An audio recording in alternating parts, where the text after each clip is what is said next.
So obviously, critical thinking is at the heart of a lot of philosophy and logic. As we've been reading so far, just the few things that we've read so far this semester, there's been a contrast between the unexamined life and the examined life. Um, we've read things about Socratic questioning. So obviously, philosophical thinking, takes its point of departure maybe from common sense in many cases, but it critically examines common sense. Um, it's a critical reflection on truthiness and these sorts of things, and it has a concern for the truth and for good reasoning and only believing on the basis of good reasoning versus bad reasoning. And of course, trying to figure out what to believe or thinking about thinking is central to doing philosophy and certainly trying to do philosophy well. So, what do we mean when we say critical thinking, really?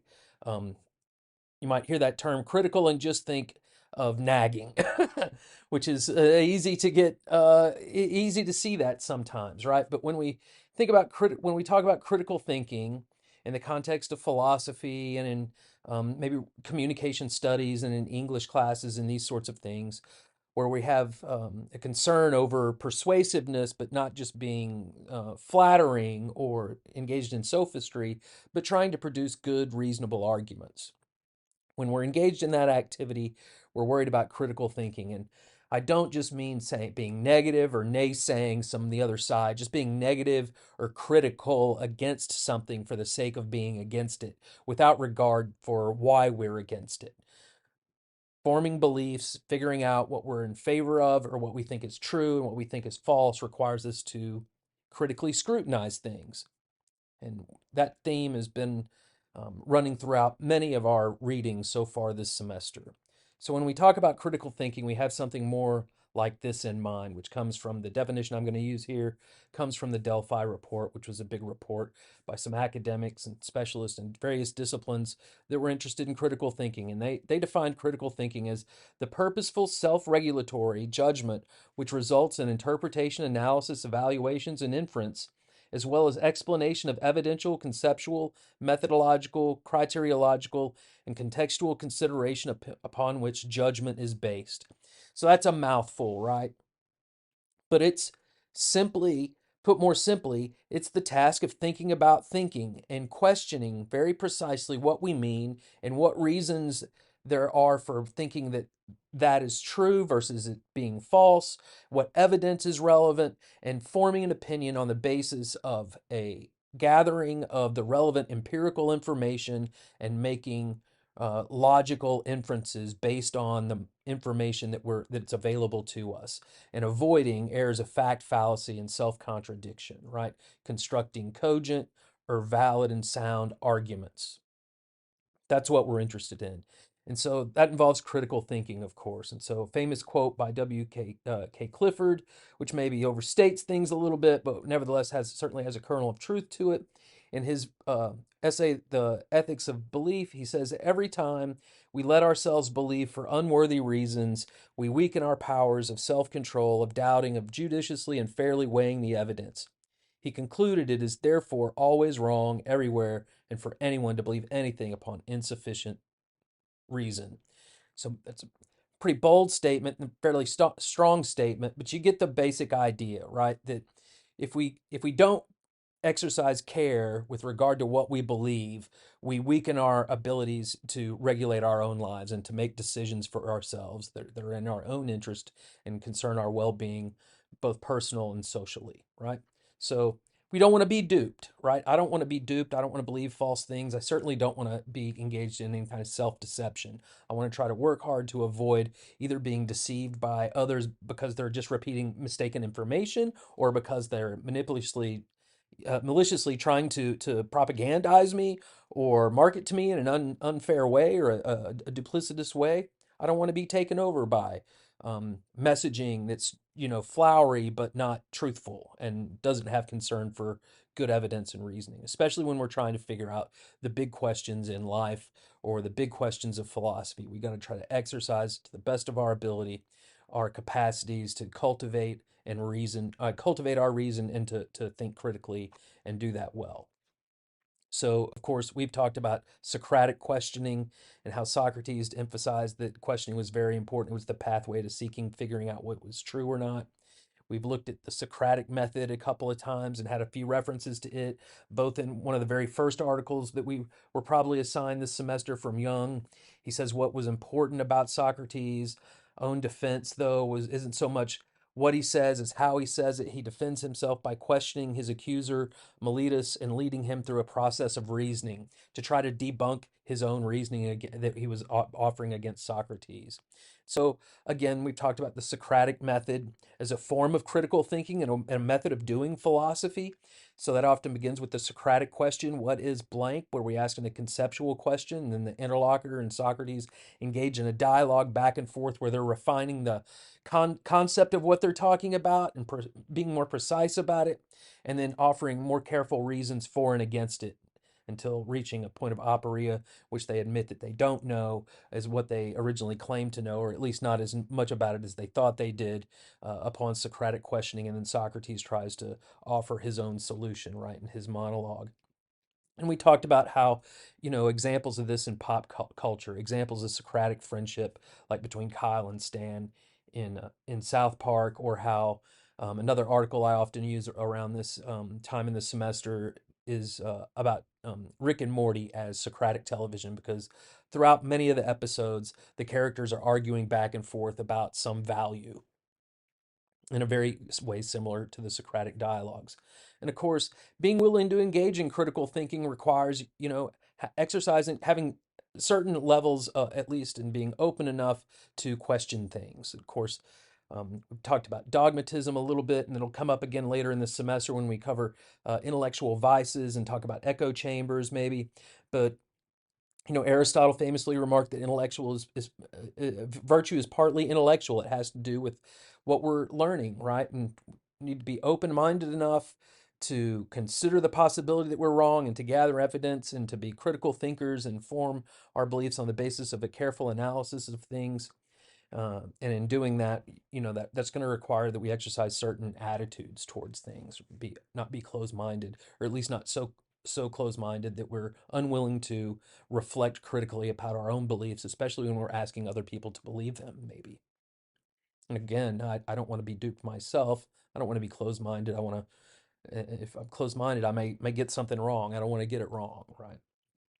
So this is going to involve what some people have called a version, at least, of some kind of a classical conceptual analysis. So in an article called by this very name, Earl says that philosophy involves the exercises of one's rational capacity in seeking correct answers to the most fundamental questions there are.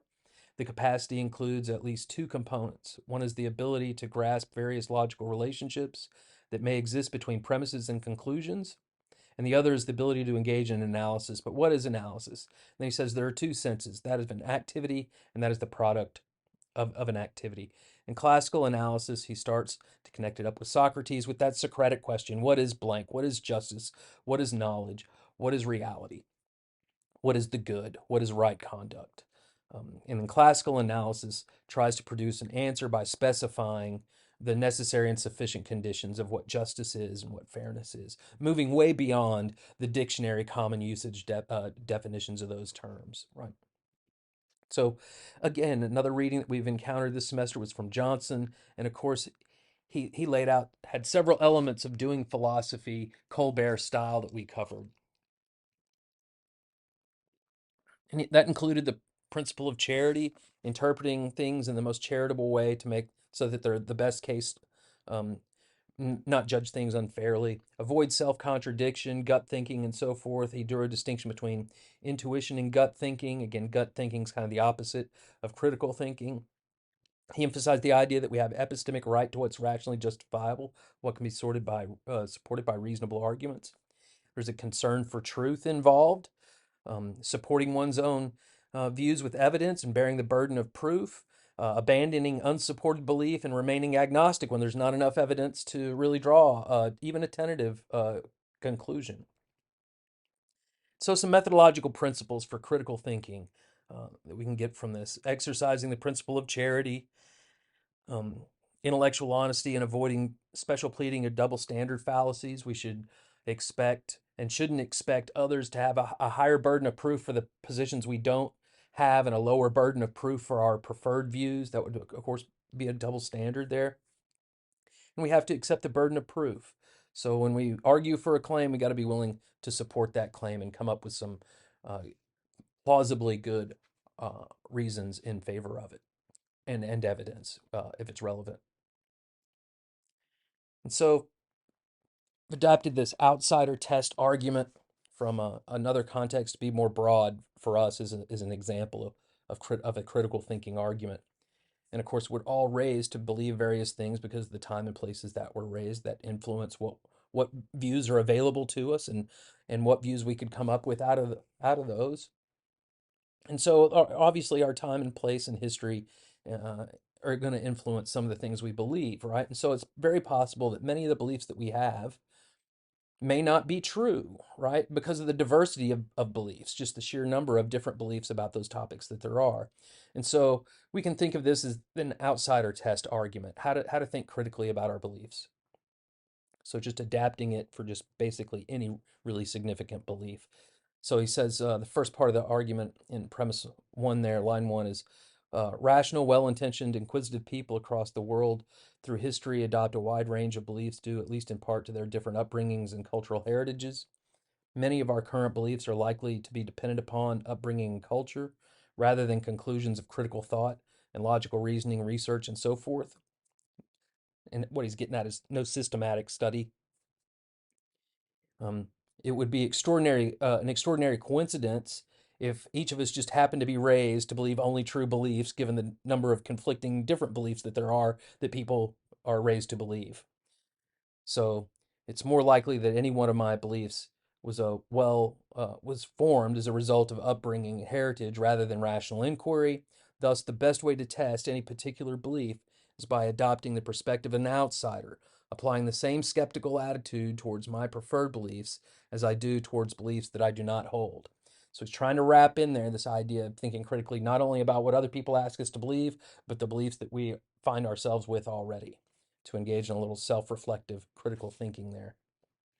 Of course, we got to worry about things like cognitive biases when we're engaged in this sort of reasoning. So, lots of empirical studies show that human beings suffer from all sorts of cognitive biases.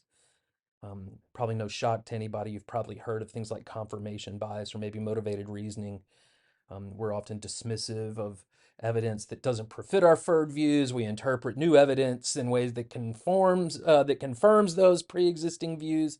We overestimate bias that's more readily available to us, or we weight it heavier. There's all sorts of cognitive biases and cognitive hazards that we have to worry about.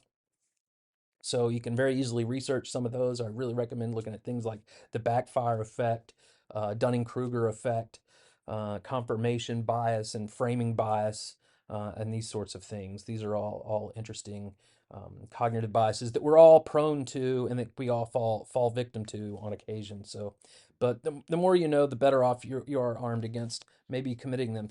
Maybe a little bit less if we just learn a little bit more about them and how to recognize them in ourselves.